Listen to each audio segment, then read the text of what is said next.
Welcome to the INFOWARS Nightly News. I'm David Knight. It's Monday, January 19th, 2015. Here are our top stories. Tonight, Alex Jones gives his take on American Sniper. Then, the dangers of smart cars and how there is no inflation unless you actually do things. That's next on the INFOWARS Nightly News. A nation of sheep will be ruled by what? Oh, wolfies. Do you remember the last time Obama wheeled up a Trojan horse that was labeled affordable and it turned out to be a massive tax? That was the last time he was going to do something for the middle class. That was his affordable health care. Tomorrow night, he's going to go before that useless appendage, that anachronism we call Congress, and he's going to tell them what his new plans are. Remember when you hear this, that it was going to only be a small tax. It was going to help make things affordable. They were going to bring down the price of insurance, and yet you're going to be taxed 1% of your income this year if you didn't sign up for Obamacare. And many people will find that even that 1% of their income is going to be cheaper than to pay the inflated insurance cost that he set up for his crony capitalist buddies. But we're going to see what he unveils tomorrow night. It looks like it's going to be new taxes. That's what everybody is saying. That's what the Obama administration has leaked out. President Obama plans to call for billions in tax increases on, he says now, top earners, including a hike in investment tax rates in order to help fund the new tax credits and other measures that the White House says will help the middle class. The president's proposals also include eliminating a tax break on inheritance. We're going to talk about that a little bit, but pay attention to this. He says it's going to be a $320 billion tax increase. Now, it's kind of hard to get your head around numbers like $320 billion. We talk about trillions of dollars so often. Just to give you an idea of how much of a tax increase that is, if you look at the gross domestic product of 193 countries, that's all the countries in the world, only 33 of them have a gross domestic product that is bigger than the tax increase that Obama is proposing. That's taxes that are going to go to the federal government. But don't worry, they tell you that they're going to redistribute that to the middle class. I wouldn't count on it. To give you an idea, too, of some of the countries that have gross domestic products that are $320 billion or less, countries like Denmark, Israel, Finland, Hong Kong, Greece, Ireland, Portugal, New Zealand.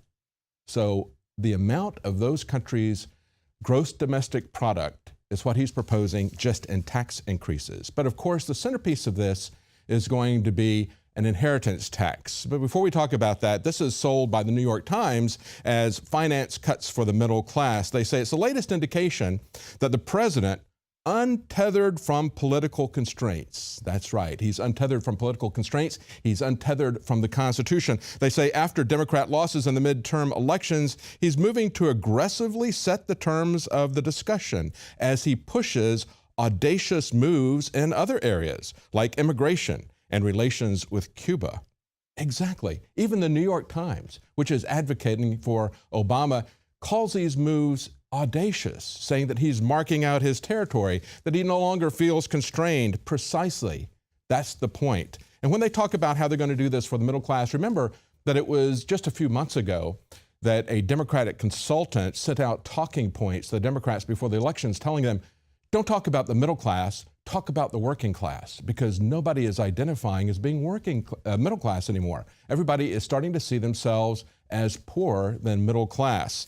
They pointed out in this memo, this was something that was put out on prospect.org, they said, in today's harsh economic realities, wrote the Democratic consultant, many voters no longer identify as middle class. And he pointed to a Pew poll that in 2008 said 53% thought they were middle class, 25% thought they were lower class. Now, the middle class has shrunk from 53 to 44%, and those who identify themselves as lower class has grown from 25% to 40%. Not a coincidence, really. When you look at the fact that Obama said he wasn't going to raise taxes on people that were low income, and yet look at what has happened to the middle class just with Obamacare, just with that tax, as the Supreme Court called it. But of course, there is no inflation unless you look at the taxes, unless you look at the food costs, water costs, live in a house, get sick, go to school, or do taxes. That's an article that came out on INFOWARS.com this last weekend. And in that article, they showed some of the items. Food at home has gone up 3.7%, meat 12.7%, Fish and seafood, 5.6%. Eggs, 10.7%.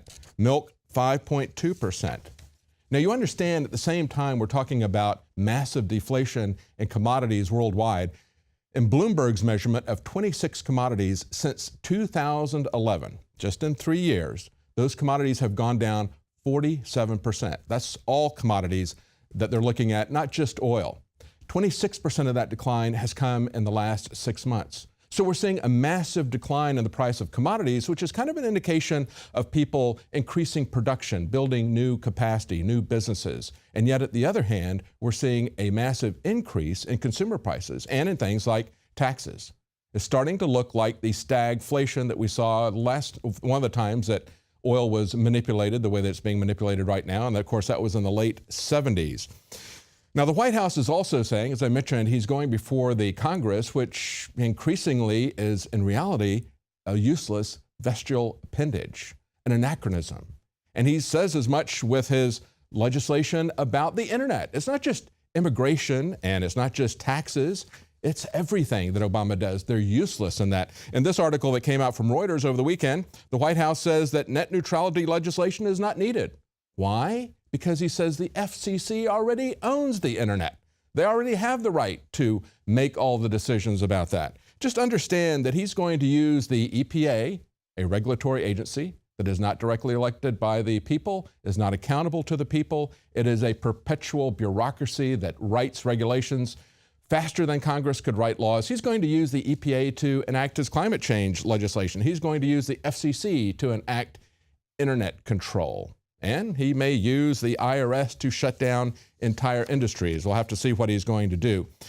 But the question remains, if Obama can assert his powers that he doesn't have any legitimate authority for, why can't we, as individuals, assert the powers that we not only have the God-given right to, but that are explicitly recognized in the Constitution?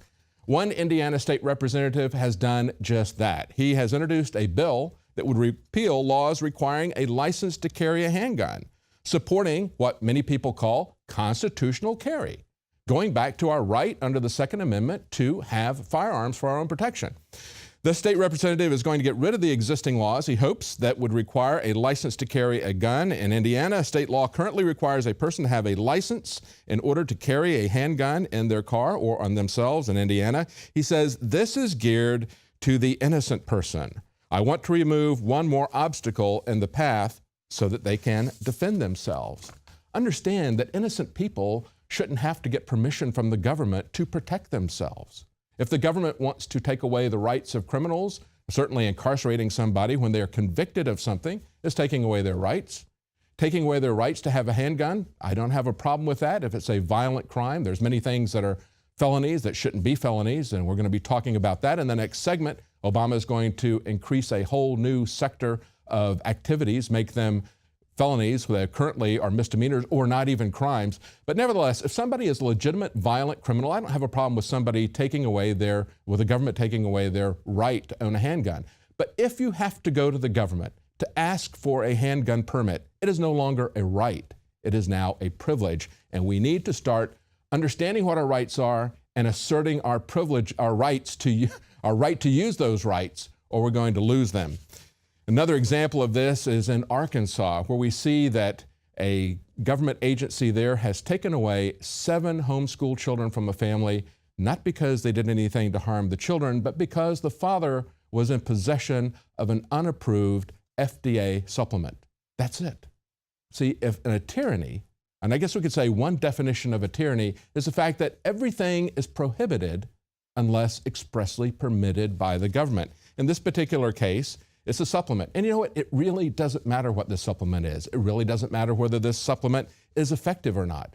And it's really pretty immaterial to where these children are, because the father was not using it with the children. He was only using it with himself. Nevertheless, they kidnapped his children. As medicalkidnap.com points out, 7 homeschool children of Hal and Michelle Stanley were removed during the night by DHS, Department of Homeland Security, enforcing something that is an unapproved FDA supplement. Do you see how the bureaucratic tyranny is coming together in a full spectrum and a full cover? So you got DHS doing a fully armed raid of this family with sheriffs the past week simply because they reportedly found a supplement in the home that was not approved by the FDA. The father says the father was the only one taking it and that they also used it to purify water in their garden. The family has 9 children, 2 of whom have already graduated and gone on to college. It says that they have avoided most contact with the government. They keep to themselves, they're generally self-sustained, and they consider themselves to be preppers. Yeah, and of course, and if you look at that article, there's 106,000 deaths each year from FDA-approved drugs, 0 from FDA-unapproved supplements. But of course, we can't have people who educate their own children, who take care of themselves, who don't rely on other people. That's what makes them dangerous. Now, at the beginning of the show, I talked about how Obama is going to unveil his new taxes for us to make our life more affordable. But in the next segment, we're going to talk about some new laws about the internet and some draconian laws at that. So stay with us. We'll be right back. He's going to introduce that in tomorrow night's State of the Union as well.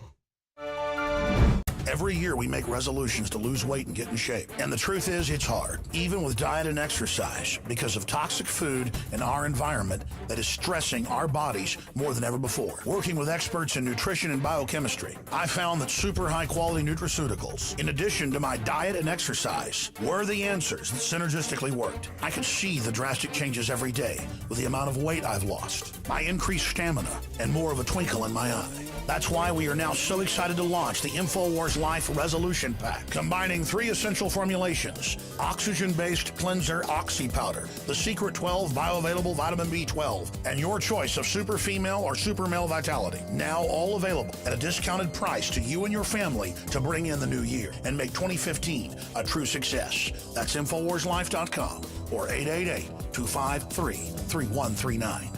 2015 is the year to do it, and it all starts at InfoWarsLife.com.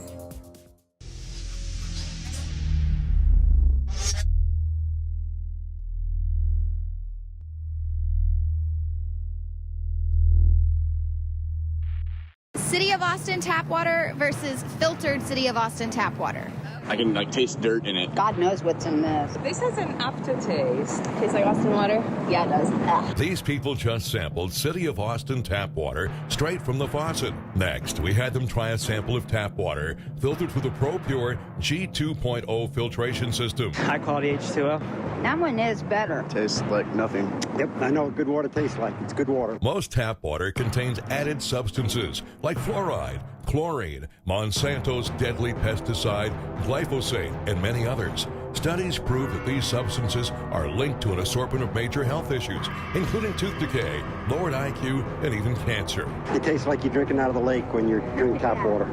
Yeah, it has that processed flavor to it. The ProPure G2.0 filtration system removes these deadly substances and many more, leaving only fresh-tasting, deliciously clean water. Okay, this is very tasty. It's good water. Refreshing. It's good. Go to InfoWarsStore.com today. Use promo code WATER and save 10% off your ProPure purchase. Again, that's InfoWarsStore.com or call 1-888-253-3139.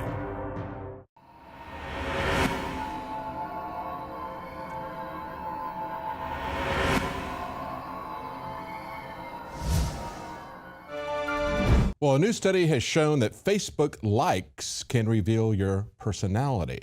And of course, we've known this for some time, as well as Facebook's connections to the CIA. But this new study from Cambridge University's Psychometrics Center looked at the questionnaires from 86,000 Facebook users, then cross-referenced that to what they liked on their Facebook accounts, data mining essentially their personality, breaking it down into 5 types. Those 5 types are openness, conscientiousness, extroversion, agreeableness, and neuroticism. And of course, we know that they can get much more specific than just 5 general personality characteristics. We've seen many studies and many indications that they can determine who their political enemies are. And as Julian Assange points out, Facebook is like having every one of your friends wearing a wire. And the government